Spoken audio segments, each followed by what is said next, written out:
મહેસાણા જિલ્લાના સતલાસણા તાલુકાના ભાણવાસ ગામે પશુપાલકોએ દૂધ ડેરી સામે ઉગ્ર વિરોધ નોંધાવ્યો છે। સ્થાનિક દૂધ ડેરી દ્વારા છેલ્લા 4 દિવસથી 300 થી 400 લીટર દૂધ સ્વીકારવામાં ન આવતા પશુપાલકોમાં ભારે રોષ ફેલાયો છે।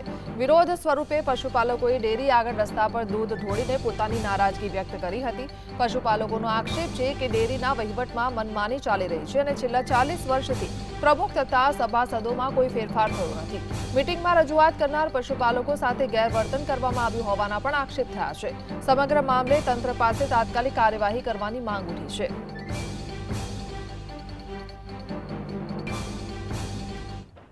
એના એ જ છે 40 વર્ષથી એના એ છે એટલે એનું કોઈ અમારે નિરાકરણ આવતું નથી અને અમે જેવું નિરાકરણ લાવવાની વાત કરી એની જગ્યાએ ડેરીમાં મિટિંગ હતી અને વાત કરી એટલે બધું ડેરી આખું પ્રમુખ અમને એવું બોલ્યો ને તે અમારા માણસોને કાઢી જ મૂક્યા।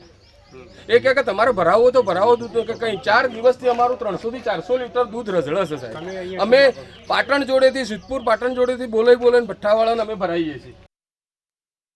સાહેબ આ રીતે કે આજે વર્ષે જે વર્ષે મિટિંગ થાય છે વાર્ષિક મિટિંગ એમાં કમિટી બદલવાની વાતો હોય છે પણ આ લોકો કોઈ સાંભળવા માગતા કાયદા વર્તાવે છે કાયદાની કોઈ ન બધાને તો ખબર ના હોય અને જે કમિટી કારોબારી અમુક લેડી લીધી એને તો ખબર ના ઘેર સહીઓ કરી આવ્યા હોય એને ખબર જ છે આ ડેરી મિટિંગ છે શું છે એને ખબર જ ના હોય 4 જણાને ખબર હોય બાકી કોઈને ખબર જ હોતી નહીં। આવા પ્રશ્નો ગણાય છે અમારે એમ।